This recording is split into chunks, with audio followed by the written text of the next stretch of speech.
Hey everyone, Automated Thought coming back at you. And I really didn't think I was going to make another video on the new Ghostbusters movie, but I feel strangely compelled to. And what else have I got to do?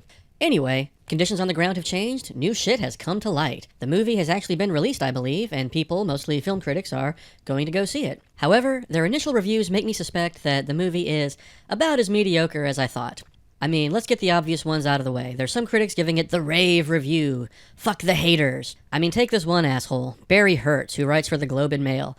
In his review entitled, "This reboot is a revelation, and it ain't afraid of no misogynists," he writes, "It is easy to see what the Ghostbusters furor is really about. Angry, bored, women-hating men expending otherwise untapped energy mining their own feelings of social inadequacy in a toxic bid for attention." Yeah, of course, yeah, obviously, whatever, jerk. If you think this review is gonna get you laid, you got another thing coming, Barry. But, on some level, I can comprehend where he's coming from. I mean, if you honestly believe that your enemies hate something, and misogynists are your enemies, then I can see why you would want to praise it to the sky. Let's say that there was some movie coming out that had conservative Christians all up in arms, like this was still the 80s, and there was some crazy, hardcore, punk rock, Rocky Horror Picture Show, sexy, cocaine-fueled, crazy teenage dancing movie coming out, and everyone was up in arms, like saying, this movie will corrupt our children.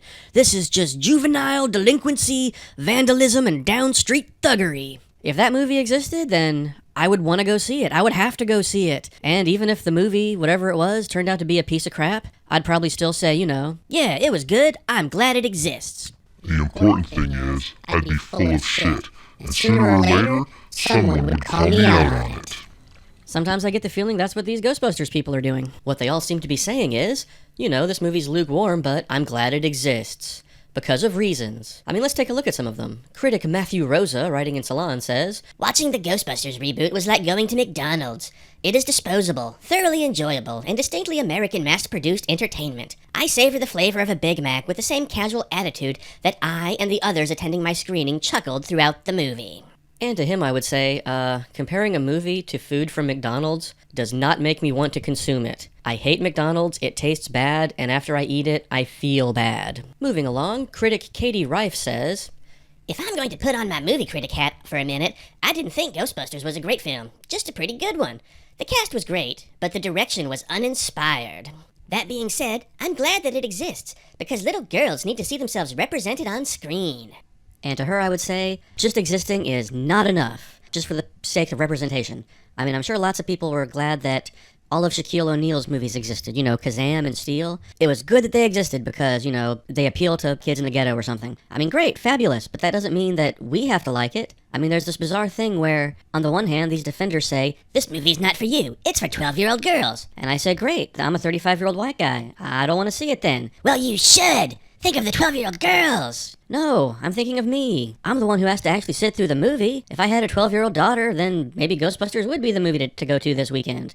But I don't. So it's not. And finally, critic Esther Zuckerman raves, "I left my screening of Ghostbusters slightly disappointed. For me, it is a notably weaker movie than Spy, The Heat, and Bridesmaids. Sure, I didn't feel as giddy as I hoped I would walking out of the theater, but I may need a rewatch when my expectations are more reasonable." And see, this is the thing. All these critics are giving this movie a thumbs up while admitting that it's completely mediocre. It's, better than nothing. And see, that's the problem, is that no one said that these movies were going to be like complete and utter disasters with the boom mic falling into the frame and the actors stumbling around and falling over each other and forgetting these lines.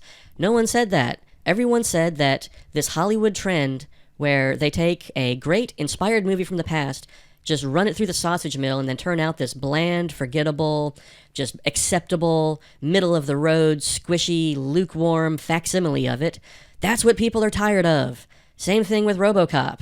I was talking to someone last night, and we were talking about how in RoboCop, it has a great villain, Clarence Boddicker. You can go back through RoboCop and think of like 10 awesome things that Clarence Boddicker did over the course of that movie. He says, he throws Bobby out of the truck while saying, "Can you fly, Bobby?" That's awesome. He shoots Peter Weller, and before he turns into RoboCop, the whole "You see, I got this problem. Cops don't like me, so I don't like cops." And there's all the stuff, there's bitches leave. Clarence Boddicker is a memorable villain. He's a bastard. He's great. I ask you, can you think of a single memorable thing that the villains did in the new RoboCop? No, they didn't really do anything. I bet you can't even remember the names of the villains in the new RoboCop. It was just like this Ghostbusters. It was just, acceptable, barely competent. It's okay. If you're just dying to see a movie about a robotic cop, it's acceptable. And that's all that we demand of people nowadays is just acceptable? That's unacceptable. Fuck. But anyway, here's the point where I reveal the 6th Joker card and come out and say that I've been on the side of Ghostbusters all along. Well, not really, but the sad fact is, the reason all this knee-jerk feminism exists is because there are still a lot of misogynistic bastards out there. But it's not me, and it's not my other fellow 35-year-old nerds. I'll tell you who the problem is. These old, baby boomer, crusty, genuine sexist bloggers. Like this one guy that I read, Robert Stacy McCain from theothermccain.com. Oh man, if you're a feminist and you're looking for the enemy, someone to get outraged about, someone to oppose, then I'm not your guy. He's your guy, Robert Stacy McCain. I mean, he is a mean old man. He is a firm believer in the war between the sexes, that the patriarchy must win. He has a lot of crazy beliefs.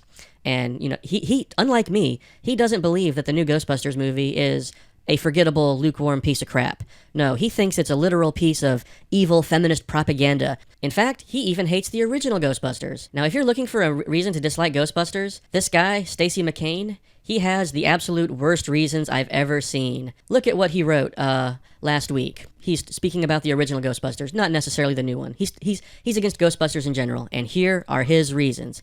This is great. I have a strong bias against movies with supernatural themes. Anything with magic, witches, wizards, vampires. No, I don't like that stuff. And except for the original Friday the 13th, I can't recall very many horror movies that I ever actually liked. Because I believe that supernatural evil is quite real. I dislike the recent trend in which some kinds of magic are portrayed as benevolent. Any movie in which wizards, vampires, are depicted as heroes I consider to be simply satanic. Also, I don't believe in ghosts. The dead are dead and will remain so until the resurrection and judgment day. As goofy as Ghostbusters was, I remember being uncomfortable in 1984 with how the movie played with the idea of paranormal activity as comedy fodder. The best scene in the movie, a disaster of biblical proportions, treated as laughable the idea of Old Testament Wrath of God type stuff, which I do not consider a joke.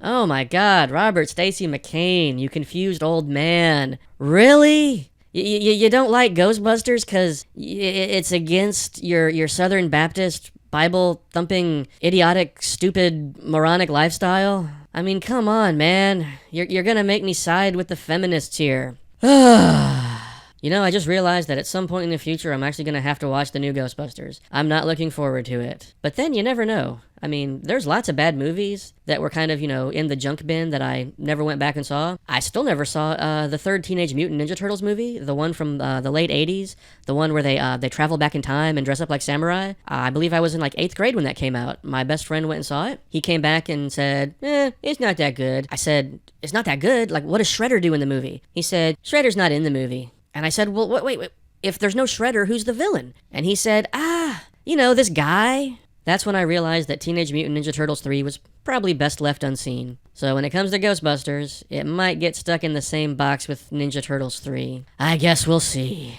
Anywho, that's pretty much all I got to say on the subject, at least until I see the movie. If you like this video, like, comment, subscribe, and remember, If you are the face floating atop the ziggurat, then the stairs that lead to you must be never-ending.